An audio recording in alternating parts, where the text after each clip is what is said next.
Assalamualaikum. Bismillahirrahmanirrahim.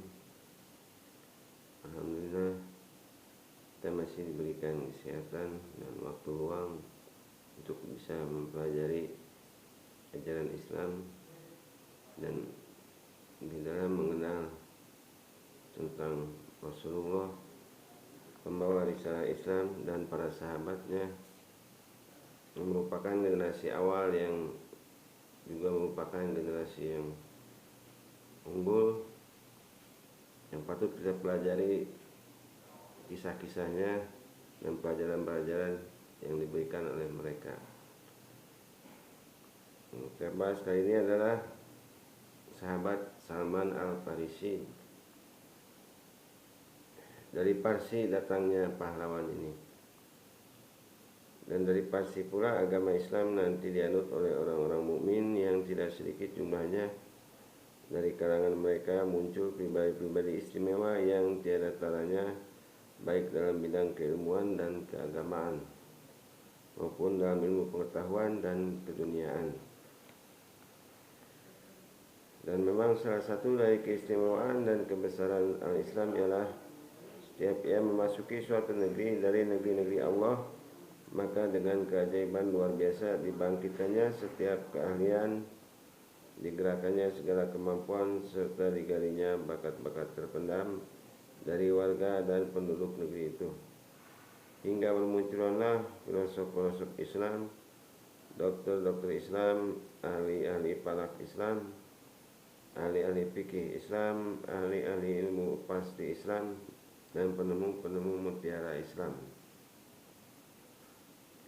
Ternyata bahwa pertolongan itu berasal dari setiap penjuru dan muncul dari setiap bangsa, hingga masa-masa pertama perkembangan Islam penuh dengan tokoh-tokoh luar biasa dalam segala lapangan, baik cita maupun karsa, yang berlainan tanah air dan suku bangsanya, tetapi satu agamanya. Dan perkembangan yang penuh berkah dari agama ini telah lebih dulu diramalkan oleh Rasulullah SAW. Bahkan beliau telah menerima janji yang benar dari Tuhannya yang maha besar lagi maha mengetahui. Pada suatu hari diangkatlah baginya jarak pemisah dari tempat dan waktu, hingga disaksikannya lah dengan mata kepala panji-panji Islam berkibar di kota-kota di muka bumi, serta di istana dan mahligai-mahligai para penduduknya. Salman Al-Farisi sendiri turut menyaksikan hal tersebut, karena ia memang terlibat dan mempunyai hubungan erat dengan kejadian itu. Peristiwa itu terjadi waktu Perang Khandaq, yaitu pada tahun ke-5 Hijrah. Beberapa orang pemuka Yahudi pergi ke Mekah menghasut orang-orang musyrik dan golongan-golongan kafir agar bersekutu menghadapi Rasulullah dan kaum muslimin, serta mereka berjanji akan memberikan bantuan dalam perang penentuan yang akan menumbangkan serta mencabut urat akar agama baru ini.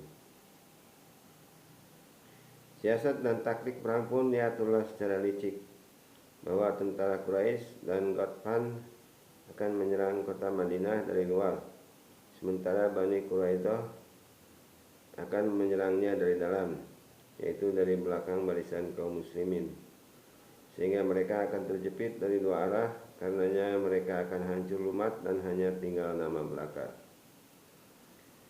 Demikianlah pada suatu hari kaum muslimin tiba-tiba melihat datangnya pasukan tentara yang besar mendekati kota Madinah, membawa perbekalan banyak dan persenjataan lengkap untuk menghancurkan.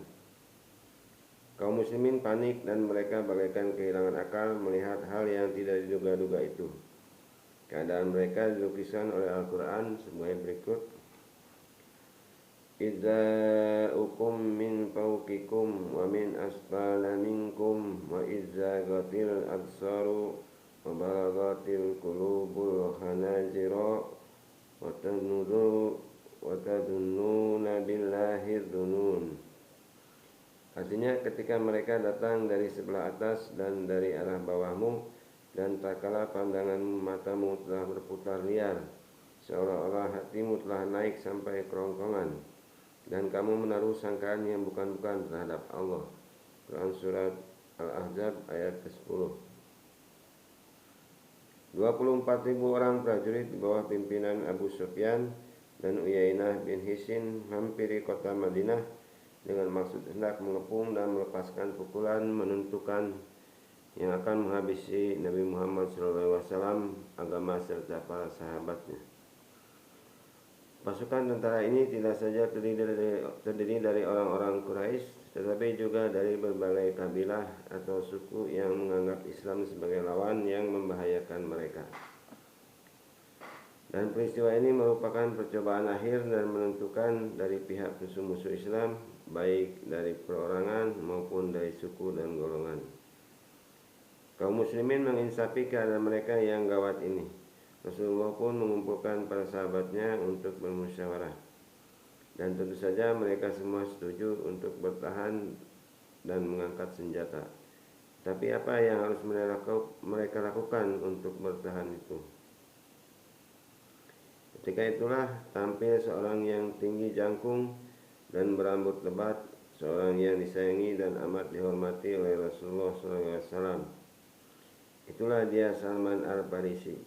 Dari tempat ketinggian ia melayangkan pandang meninjau sekitar Madinah, dan sebagai telah dikenalnya juga didapatinya kota itu dilingkung gunung dan bukit-bukit batu yang tak ubah bagai benteng juga layaknya. Hanya di sana terdapat pula daerah terbuka, luas dan terbentang panjang, hingga dengan mudah akan dapat diserbu musuh untuk memasuki benteng pertahanan. Di negerinya Persia, Salman telah mempunyai pengalaman luas tentang teknik dan sarana perang. Begitupun tentang siasat dan liku-likunya. Maka tampillah ia mengajukan suatu usul kepada Rasulullah, yaitu suatu rencana yang belum pernah dikenal oleh orang-orang Arab dalam peperangan mereka selama ini. Rencana itu berupa penggalian handak atau parit perlindungan sepanjang daerah terbuka keliling kota. Dan hanya Allah yang lebih mengetahui apa yang akan dialami kaum muslimin dalam peperangan itu seandainya mereka tidak menggali parit atas usul Salman tersebut. Demi Quraisy menyaksikan parit terbentang di hadapannya, mereka merasa terpukul melihat hal yang tidak disangka-sangka itu. Hingga tidak kurang sebulan lamanya kekuatan mereka bagai terpaku di kemah-kemah karena tidak berdaya menerobos kota. Dan akhirnya pada suatu malam Allah Ta'ala mengirim angin topan yang menerbangkan kemah-kemah dan memporak-porandakan tentara mereka. Abu Sufyan pun menyerukan kepada anak buahnya agar kembali pulang ke kampung mereka dalam keadaan kecewa dan berputus asa serta menderita kekalahan pahit.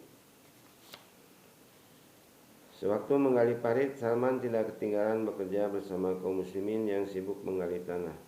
Juga Rasulullah SAW ikut membawa tembilang dan membelah batu.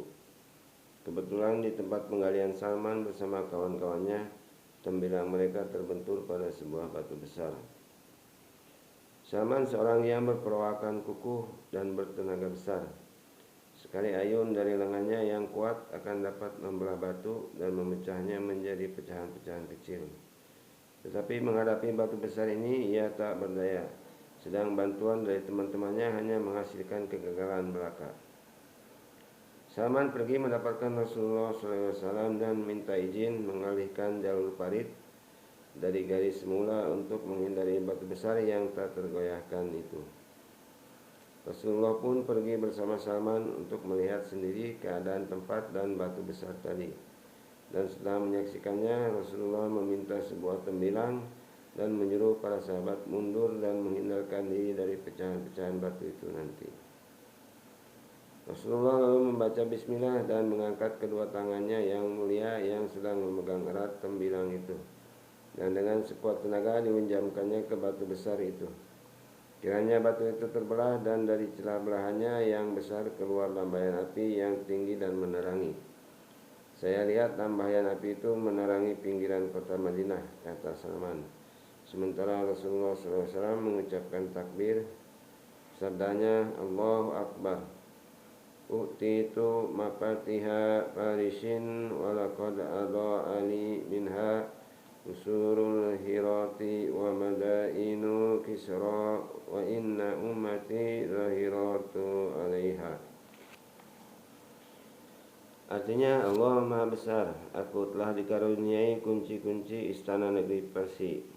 Dan dari lambaian api tadi nampak olehku dengan nyata istana-istana kerajaan Hira, begitupun kota-kota Maharaja Persia, dan bahwa umatku akan menguasai semua itu. Lalu Rasulullah mengangkat tembilang itu kembali dan memukulkannya ke batu untuk kedua kalinya.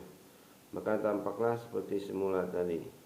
Pecahan batu besar itu menyemburkan lambaian api yang tinggi dan menerangi, sementara Rasulullah bertakbir, sabdanya, Allahu Akbar, utitu mafatiha rumi walaqad adha'ani minha kusuruha al-humra'u wa inna ummati zahiratun alaiha. Artinya Allah Maha Besar, aku telah dikaruniai kunci-kunci negeri Romawi dan tampak nyata olehku istana-istana merahnya, dan bahwa umatku akan menguasainya. Kemudian dipukulkannya untuk ketiga kali, dan batu besar itu pun menyerah pecah berderai. Sementara sinar yang terpancar daripadanya amat nyala dan terang temarang.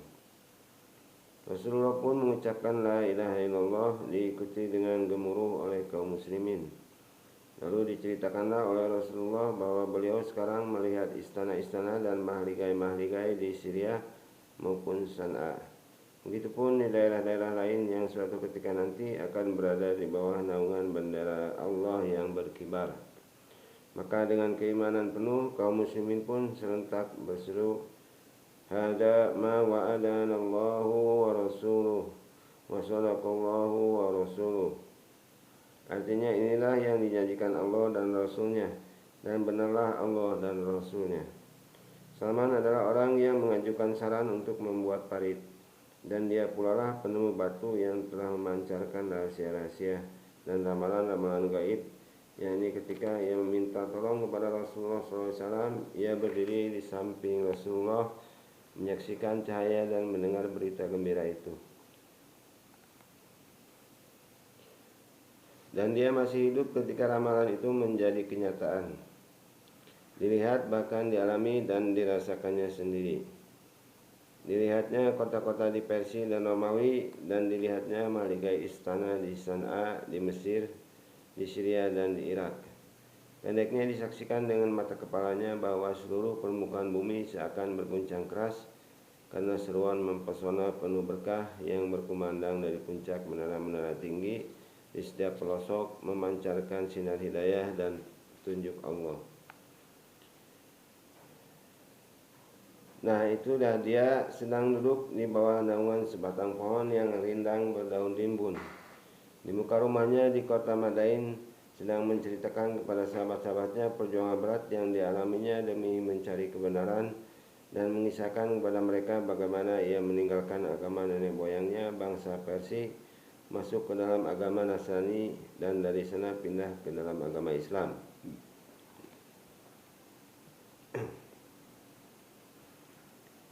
Aku berasal dari Ispahan, warga suatu desa yang bernama Ji. Bapakku seorang bupati di daerah itu, dan aku merupakan makhluk Allah yang paling disayanginya. Aku membaktikan diri dalam agama Majusi hingga diserahi tugas sebagai penjaga api yang bertanggung jawab atas nyalanya dan tidak membiarkannya padam. Bapakku memiliki sebidang tanah, dan pada suatu hari aku disuruhnya ke sana. Dalam perjalanan ke tempat tujuan, aku lewat di sebuah gereja milik kaum Nasrani. Kudengar mereka sedang sembahyang, maka aku masuk ke dalam untuk melihat apa yang mereka lakukan. Aku kagum melihat cara mereka sembahyang, dan kataku dalam hati, ini lebih baik dari apa yang aku anut selama ini. Aku tidak beranjak dari tempat itu sampai matahari terbenam, dan tidak jadi pergi ke tanah milik bapakku, serta tidak pula kembali pulang, hingga bapak mengirim orang untuk menyusulku. Karena agama mereka menarik perhatianku, kutanyakan kepada orang-orang Nasrani dari mana asal-usul agama mereka. Dari Syria, ujar mereka. Ketika telah berada di hadapan bapakku, kukatakan kepadanya, aku lewat pada suatu kaum yang sedang melakukan upacara sembahyang di gereja. Upacara mereka amat mengagumkanku. Kulihat pula agama mereka lebih baik dari agama kita. Kami pun bersoal jawab, melakukan diskusi dengan bapakku, dan berakhir dengan dirantainya kakiku dan dipenjarakannya diriku. Kepada orang-orang Nasrani kukirim berita bahwa aku telah menganut agama mereka. Kuminta pula agar bila datang rombongan dari Syria, supaya aku diberitahu sebelum mereka kembali, karena aku akan ikut bersama mereka ke sana. Permintaanku itu mereka kabulkan. Maka aku putuskan rantai, lalu meloloskan diri dari penjara dan menggabungkan diri kepada rombongan itu menuju Syria. Sesampainya di sana kutanyakan seorang ahli dalam agama itu. Dijawabnya bahwa ia adalah uskup pemilik gereja. Maka datanglah aku kepadanya, kuceritakan keadaanku. Akhirnya tinggallah aku bersamanya sebagai pelayan, melaksanakan ajaran mereka dan belajar. Sayang, uskup ini seorang yang tidak baik beragamanya, karena dikumpulkannya sedekah dari orang-orang dengan alasan untuk dibagikan, ternyata disimpan untuk dirinya pribadi. Kemudian uskup itu wafat. Mereka mengangkat orang lain sebagai gantinya, dan kulihat tak seorang pun yang lebih baik beragamanya dari uskup baru ini. Aku pun mencintainya demikian rupa, sehingga hatiku merasa tak seorang pun yang lebih kucintai sebelum itu daripadanya. Dan kala ajalnya telah dekat, tanyaku padanya, sebagai anda maklumi telah dekat saat berlakunya takdir Allah atas diri anda. Maka apakah yang harus kuperbuat, dan siapakah sebaiknya yang harus kuhubungi? Anakku, ujarnya, tak seorang pun menurut pengetahuanku yang sama langkahnya dengan aku, kecuali seorang pemimpin yang tinggal di Mosul. Lalu tak kala ia wafat, aku pun berangkat ke Mosul dan menghubungi pendeta yang disebutkannya itu. Ceritakan kepadanya pesan dari uskup tadi, dan aku tinggal bersamanya selama waktu yang dikehendaki Allah. Kemudian tak kala ajalnya telah dekat pula, kutanyakan kepadanya siapa yang harus kuturuti. Ditunjukkannya lah orang saleh yang tinggal di Nasibin. Aku datang kepadanya dan kuceritakan perihalku, lalu tinggal bersamanya selama waktu yang dikehendaki Allah pula. Tak kala ia hendak meninggal, ku bertanya pula kepadanya, maka disuruhnya aku menghubungi seorang pemimpin yang tinggal di Amuria, suatu kota yang termasuk wilayah Romawi. Aku berangkat ke sana dan tinggal bersamanya, sedang sebagai bekal hidup, aku beternak sapi dan kambing beberapa ekor banyaknya. Kemudian dekatlah pula ajalnya, dan kutanyakan padanya kepada siapa aku dipercayakannya. Ujarnya, anakku, tak seorang pun yang kukenal serupa dengan kita keadaannya, dan dapat kupercayakan engkau padanya. Tetapi sekarang telah dekat datangnya masa kebangkitan seorang nabi yang mengikuti agama Ibrahim secara murni. Ia nanti akan hijrah ke suatu tempat yang ditumbuhi kurma dan terletak di antara dua bidang tanah berbatu-batu hitam. Seandainya kamu dapat pergi ke sana, temuilah dia. Ia mempunyai tanda-tanda yang jelas dan gamblang. Ia tidak mau makan sedekah, sebaliknya bersedia menerima hadiah, dan di pundaknya ada cap kenabian yang bila kau melihatnya, segeralah kau mengenalinya. Kebetulan pada suatu hari lewatlah suatu rombongan berkendaraan, lalu kutanyakan dari mana mereka datang. Tahulah aku bahwa mereka dari Jazirah Arab. Maka kataku kepada mereka, maukah kalian membawaku ke negeri kalian, dan sebagai imbalannya kuberikan kepada kalian sapi-sapi dan kambing-kambingku ini. Baiklah, ujar mereka. Demikianlah mereka membawaku serta dalam perjalanan hingga sampai di suatu negeri yang bernama Wadil Qura. Di sana aku mengalami penganiayaan. Mereka menjualku kepada seorang Yahudi. Ketika tampak olehku banyak pohon kurma, aku berharap kiranya negeri ini yang disebutkan pendeta kepadaku dulu, yakni yang akan menjadi tempat hijrah Nabi yang ditunggu. Ternyata dugaanku meleset. Mulai saat itu aku tinggal bersama orang yang membeliku, hingga pada suatu hari datang seorang Yahudi Bani Quraidah yang membeliku pula daripadanya. Aku dibawanya ke Madinah, dan demi Allah baru saja kulihat negeri itu, aku pun yakin itulah negeri yang disebutkan dulu.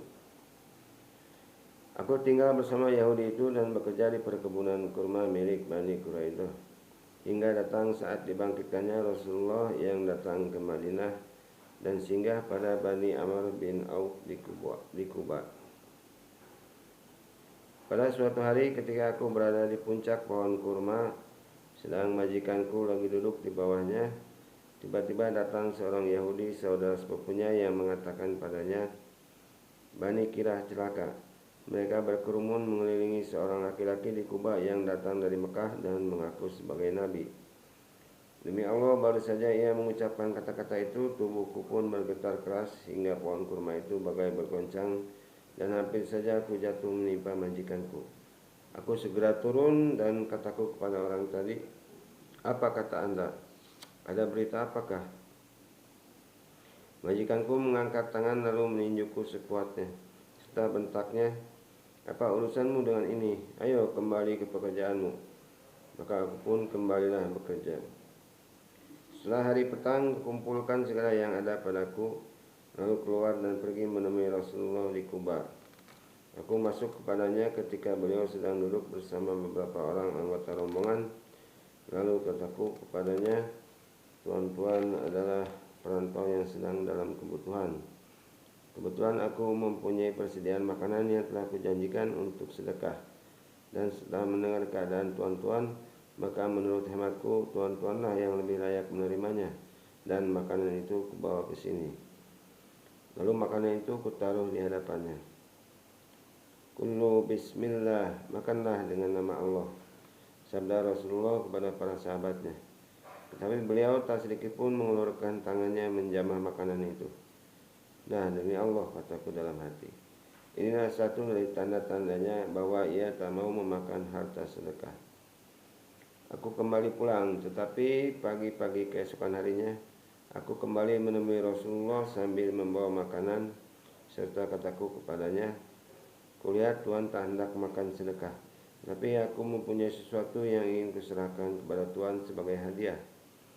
Lalu kutaruh makanan di hadapannya. Maka sabdanya kepada sahabatnya, Kulu bismillah, makanlah dengan menyebut nama Allah. Dan beliau pun turut makan bersama mereka. Demi Allah, kataku dalam hati, inilah tanda yang kedua, bahwa ia bersedia menerima hadiah. Aku kembali pulang dan tinggal di tempatku beberapa lama. Kemudian ku pergi mencari Rasulullah SAW dan kutemui beliau di Baqi, sedang mengiringkan jenazah dan dikelilingi oleh sahabat-sahabatnya. Ia memakai 2 lembar kain lebar, yang satu dipakainya untuk sarung dan yang satu lagi sebagai baju. Kuucapkan salam kepadanya dan kutolekan pandangan hendak melihatnya. Rupanya ia mengerti akan maksudku, maka disingkapkannya kain burdah dari lehernya hingga nampak pada pundaknya tanda yang kucari, yaitu cap kenabian sebagai disebutkan oleh pendeta dulu. Melihat itu aku meratap dan menciuminya sambil menangis. Lalu aku dipanggil menghadap oleh Rasulullah. Aku duduk di hadapannya, lalu kuceritakan kisahku kepadanya sebagai yang telah kuceritakan tadi. Kemudian aku masuk Islam dan perbudakan menjadi penghalang bagiku untuk menyertai perang Badar dan Uhud. Lalu pada suatu hari Rasulullah menitahkan padaku, Katib sayyidaka hatta yu'tikaka. Artinya, mintalah pada majikanmu agar ia bersedia membebaskanmu dengan menerima uang tebusan. Maka aku mintalah kepada majikanku sebagaimana dititahkan Rasulullah, sementara Rasulullah menyuruh para sahabat untuk membantuku dalam soal keuangan. Demikianlah aku dimerdekakan oleh Allah dan hidup sebagai seorang muslim yang bebas merdeka, serta mengambil bagian bersama Rasulullah dalam perang Khandaq dan peperangan lainnya. Dengan kalimat-kalimat yang jelas dan manis, Salman menceritakan kepada kita usaha keras dan perjuangan besar serta mulia untuk mencari hakikat keagamaan yang akhirnya dapat sampai kepada Allah Ta'ala dan membekas sebagai jalan hidup yang harus ditempuhnya.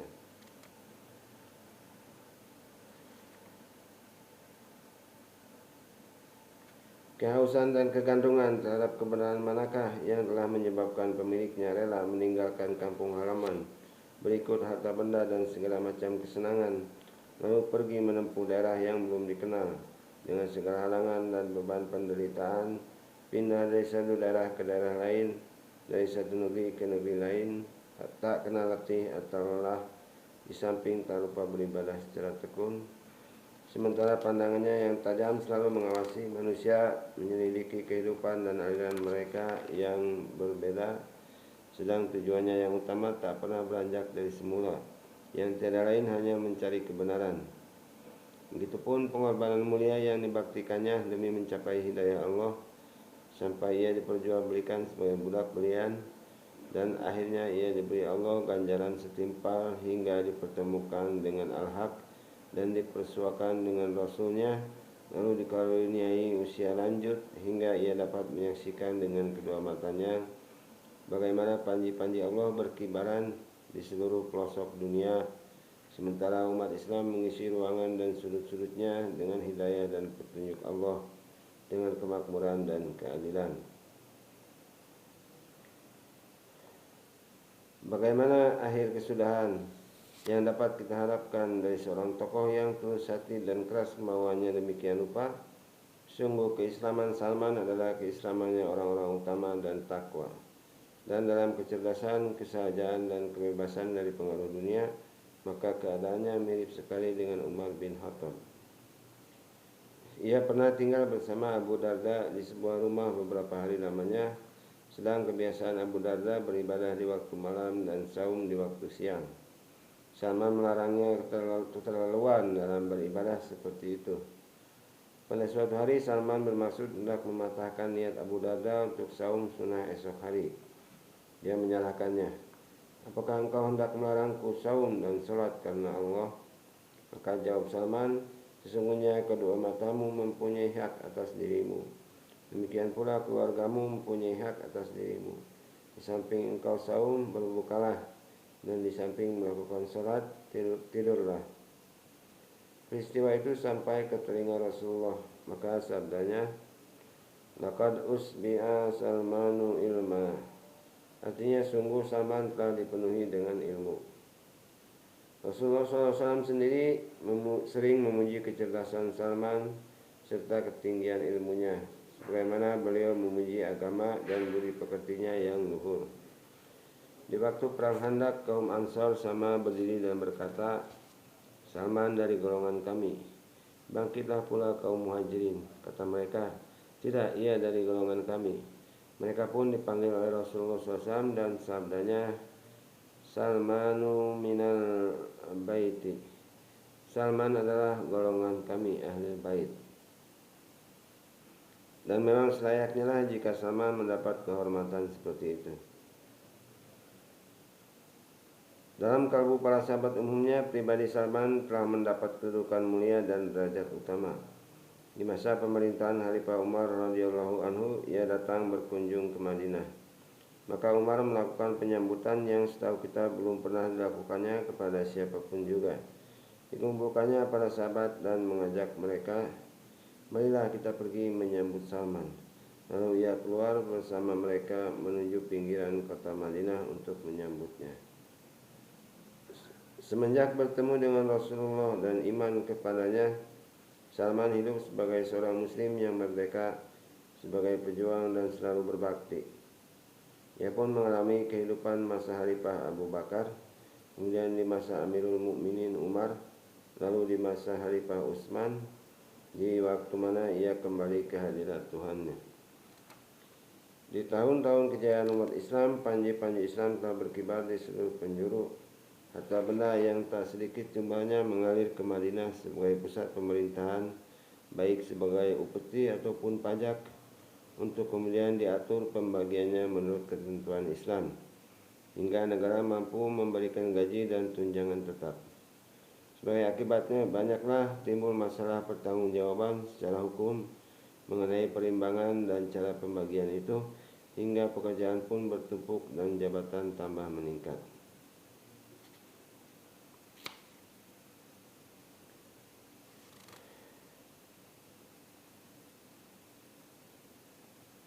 Ketika mendengar sebagian sahabat dan kehidupannya yang amat bersahaja seperti Abu Bakar, Umar, Abu Zar dan lain-lain. Sebagian kita menyangka bahwa itu disebabkan suasana lingkungan padang pasir di mana seorang Arab hanya dapat menutupi keperluan dirinya secara bersahaja.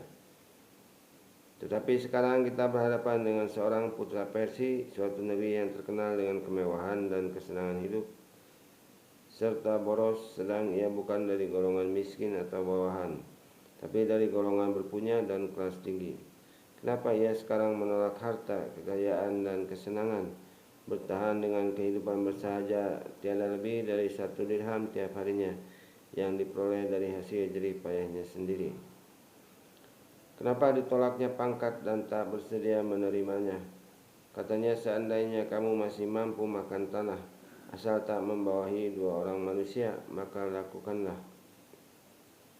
Kenapa ia menolak pangkat dan jabatan, kecuali jika ia mengepalai pasukan tentara yang pergi menuju medan perang, atau dalam suasana tiada seorang pun yang mampu memikul tanggung jawab kecuali dia, hingga terpaksa ia melakukannya dengan hati murung dan jiwa merintih. Lalu kenapa ketika memegang jabatan yang mesti dipikulnya, ia tidak mau menerima tunjangan yang diberikan padanya secara halal? Diriwayatkan oleh Hisham bin Hisan dari Hasan, tunjangan Salman sebanyak 55.000 setahun. Gambaran kesederhanaannya, ketika ia berpidato di hadapan 30.000 orang, separuh baju luarnya atau abaah dijadikan alas duduknya dan separuh lagi menutupi badannya.